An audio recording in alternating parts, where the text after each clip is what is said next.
Okay mga bossing. Pala nung si Bangko. Ngayon naman, ang gagawin natin, papakita ko sa inyo kung paano mag-disassemble ng system unit na nasa loob na siya ng casing. Kasi ililipat natin siya sa piston tabletop. So, ang una muna video natin, itong video muna ngayon, disassemble ko muna siya. Kasi ito nakuha natin ito ng buo na eh.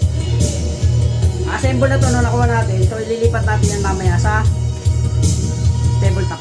Okay mga bossy, standby na kayo dyan.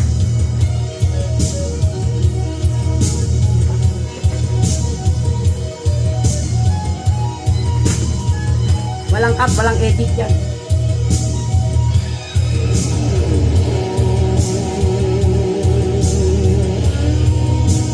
Bali ano lang to,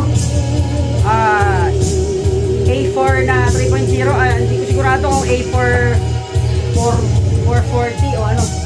Kasi kanina lang diniliver ko. Pero sakit FM2, syempre APU siya, ATI region up to 2 gig. 4 gig DDR3 RAM, 500 RAM. Pwede na to pang basic PisoNet. Online gaming kaya na. Budget meal. Siyempre nabili natin ito sa kaibigan natin si James Drone.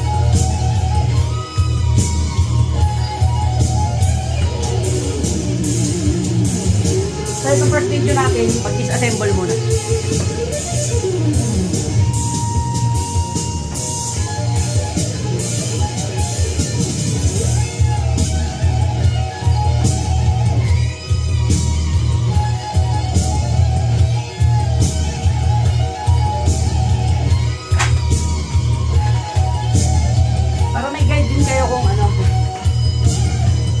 Kayo ng proper na pag-disassemble ng system unit para hindi kayo baklas na ng baklas. Siyempre dapat lagi kayo mag-ready ng lagay nyo na ang tornilyo. Yan lagi nyo tatandaan.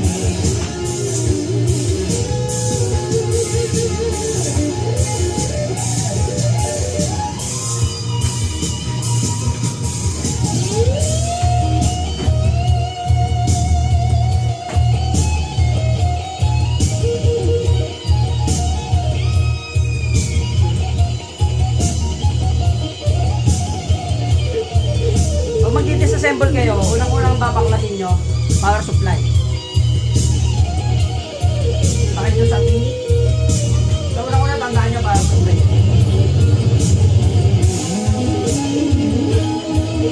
Para ma-free nyo yung ano, para ma-free nyo yung mga cable. Magkaroon ng ano, mas magandang visual dun sa mga bill. After nyo matanggal yun, pwede nyo tanggalin yung SATA ng hard drive, sa lahat ng mga visible cable. Ganyan. Tapos after nyan, di makikita nyo, malinaw na, nakikita na natin ang computer. Tapos yung mga cable niya sa switch, ay yung mga wire sa switch niya, saka sa reset button, nakikita na natin. Tapos palagi nyo i-clear. Palaging ganyan, yung maliwanag ang tingin nyo, wala nakambalang na wire. Kaya sinabi ko, wala tanggalin nyo para supply, para maluwag agad.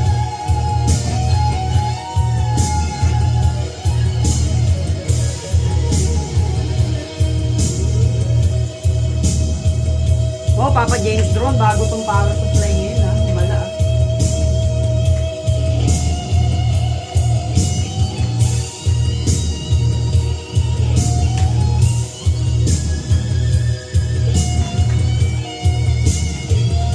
Yung hatak ng hatak, check mo mabuti.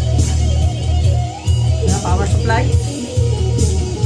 Ganyan lang isang lugar na madali nyo rin maabot mamaya. Tanggalin nyo hard disk.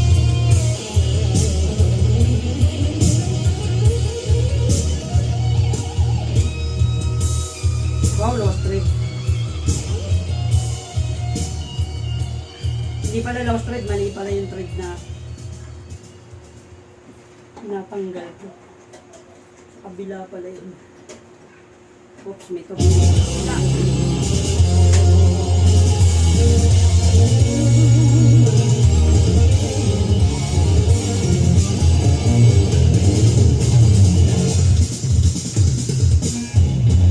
Pwede nyo tanggalin yung motherboard. Basta pinakaunang-una lang tandaan nyo. Clear nyo yung mga wires.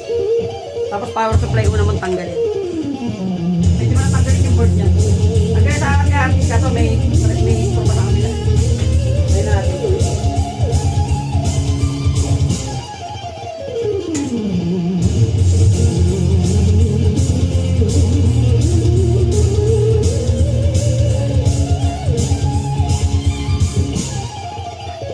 Mostly apat lang naman ng ano niya. Screw.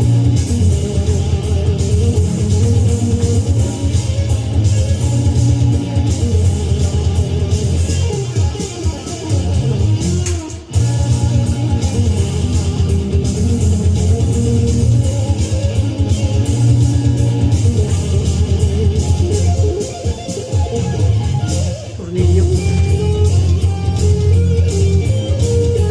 Motherboard. Paalala lang, pag magkakalas kayo ng board, huwag nyong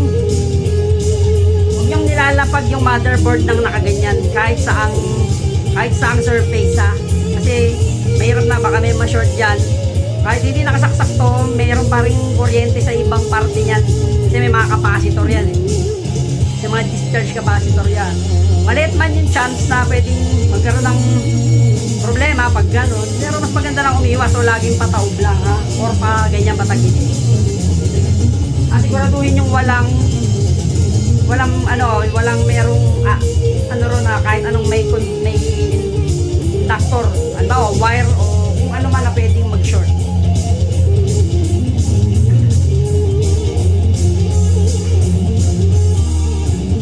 Umaw yata si James ron sa akin, hinahin pati itong kabila.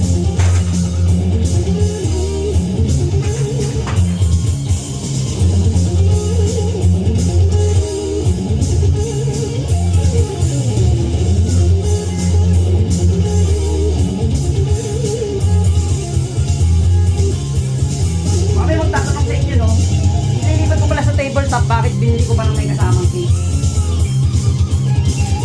Kasi po mas makakamura ba yun? Makikita yung discount. Basta bibili mo siya ng parts by parts. Ang harddisk niya, 500 gig. Double check nyo yung ibang pantok niya.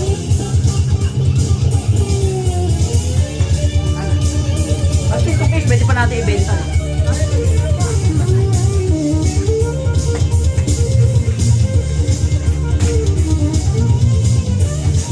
Mabalik na natin.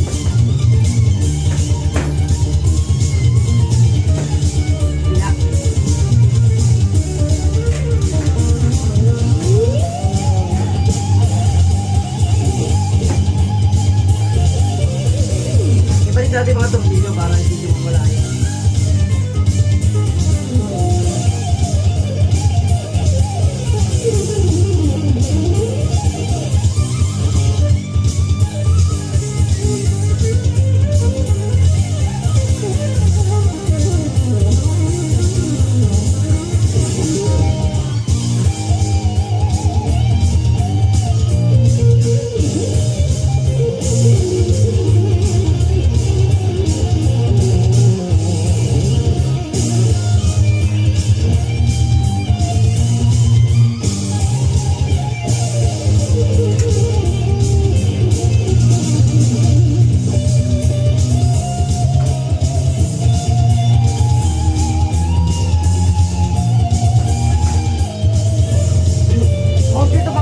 Case. May mga portion niya na hindi masyadong pantay, no? Kaya chichikin yung mabuti. O kaya natanggal natin yung mga parts. So, meron tayong extra case. Sabi na muna natin yan. Magagamit natin sa filter yan.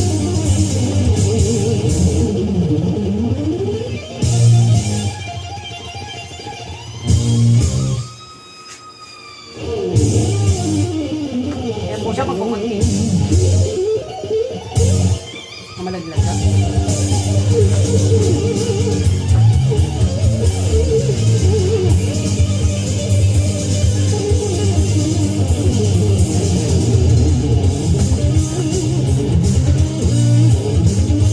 So ayan mga bosses.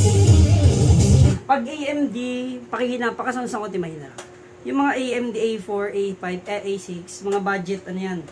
Mga budget mid-gaming set. Pwede na yan sa mga pang-visionet kung pang ROS lang, Crossfire, CSGO. So mostly ang pyesa lang niyan basic. Motherboard kasi built-in yung APU nito na Radeon, up to 2 gig na siya. Smooth na maglaro ng ROS yan.